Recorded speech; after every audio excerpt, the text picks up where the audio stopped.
and kept his mouth, Bruv, he would have had to laugh. The whole Oscar, The whole place would have turned into literally. Listen, if that was Dave Chappelle, yeah, Dave would have reacted. he wouldn't have got up. Yeah. He wouldn't have got up. Yeah, Dave would react. If that was another comic, if that was another, it's only because, as you say, Chris Rock's a bit. Rock, really, not really having the size and. Yeah. You get me? That's because he ain't got the size. He doesn't as well. have no size. If it was even Kevin Hart, Kevin ain't having it. Yeah, Kevin trains. Kevin There would trains. have been two Philly guys fighting. Yeah. They're both from Philadelphia. But look, yeah. sorry to circle back, because I feel like we need to understand more about what you do and the importance of it, because we've obviously touched on Your experience and the positivity of it, and I say that to say this: if I had somebody like you in my life at that time, I feel like my life and my experience would have been very different. And so it's You'd have excelled more. Coming on here, and as I said, it is to create a narrative around our experience in education and how we're going to move forward. We've got lots of these platforms. There are lots of conversations being had. You got podcasts, Clubhouse, this, that, and the other. And the thing that changes lives in regards to is education. Your education attainment is going to change lives. We speak about a lot of other things in our community, quote unquote, about that we need to change. But where is the focus in regards to we have to educate ourselves, attain a certain level of education, and once you attain that level of education and so on and so forth, you begin to be able to dictate and control your community. You can begin to have influence and because you have a greater understanding of what's what, and these are conversations that aren't happening. So in regards to my day to day, the first thing is, since figures have been released, so you have like school league tables, and they tell you, they break it down via ethnicity, who achieves GCSEs above the national level. The national level is, say, around it hovers around the 50%. Year on year.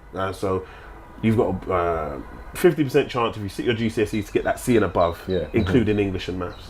Black children, and when I say black children, I'm speaking about Black African, Black Caribbean, and children of mixed race, mixed heritage, have consistently fallen below that.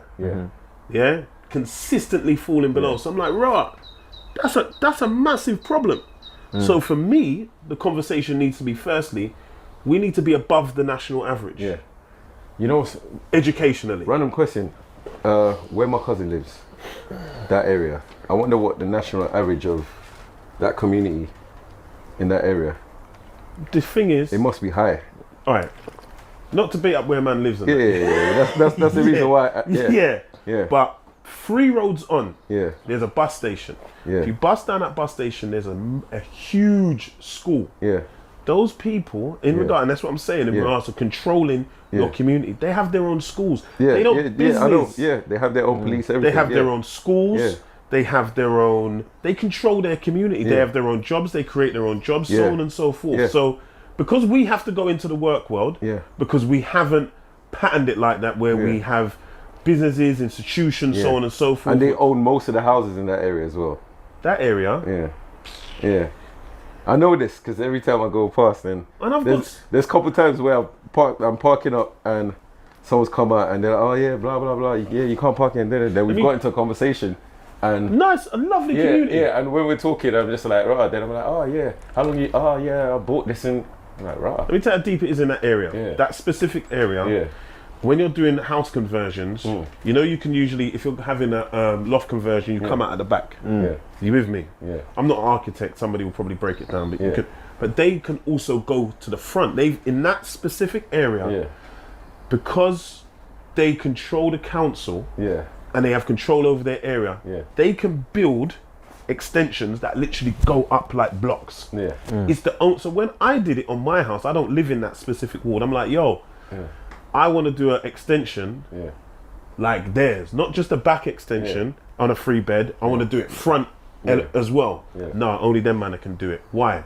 They have a special dispensation because they control the council and they control their local ward. There's nothing wrong with this. This is what we should be doing. No, I'm laughing because but you know the funny thing is, they clocked the game. But you know the funny thing is, the person who probably told you this is probably from our community. I know. I called the council. Yeah, but I'm saying most people who work for in No, them areas. no, but what he's saying is he called the man, Yeah. and the man is saying, even though you're calling me to get permission, they have a special permission. Yeah, you Yeah, can't I do know. it in your ends. Yeah. But he's 3 roads away in a different council. Yeah. You see what I mean? Yeah. 3 roads away in a Yeah. different. But more time is people from our community Yeah. making those rules. No, because that's not how. Look, one of the confusions that we've got is politics, how politics works, and how Yeah. a man says, "Yeah, I run my ends," or Yeah. your MP doesn't really run your ends. It's your local councillors. Yeah. So you, depending on the ward, so you'll have the area, and then within that you'll have a ward. So I'm from Tottenham. Yeah. You'll have, I don't know, maybe you've got about 12 wards, and within that you've got 3 councillors. They control everything that happens. So building permissions, what you're allowed to build. So if, say you wanted to do an extension to a certain, you've got to apply to the council. Yeah. Say you want to, if you're a housing developer and you've bought up a certain area, Yeah.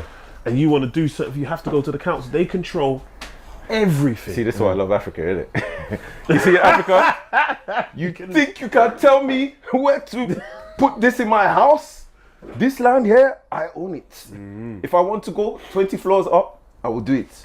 That's why I love Africa. I do love, but once you own the land there, ain't no one telling you nothing, but the educational attainment of our young people, there definitely needs to be a focus in regards to, right, boom, let's push on this, and then you'll see the knock-on effect for everything else, because you that mentioned Priti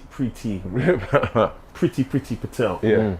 The South Asian community, they've traditionally always done well at school. They've done very well at school. Don't get it wrong, they faced racism, but it's Not not like been us. anti-black racism. There's a difference. Anti-black racism and the thing that man face. However, what you're now seeing is 2-3 generations down the line, man's home secretary, man's what's my man, chancellor. They've been able to get into, because they understand how the game works, while we're in our communities, we're still shuffling, and the conversations are changing for them. You understand, the conversations they have hit the nail on the head, whereas we're still having the same conversations over and over again. 30, 40 years. So how do you see that changing from in terms of you affecting change? From obviously you're doing what you can from your perspective, and with regards to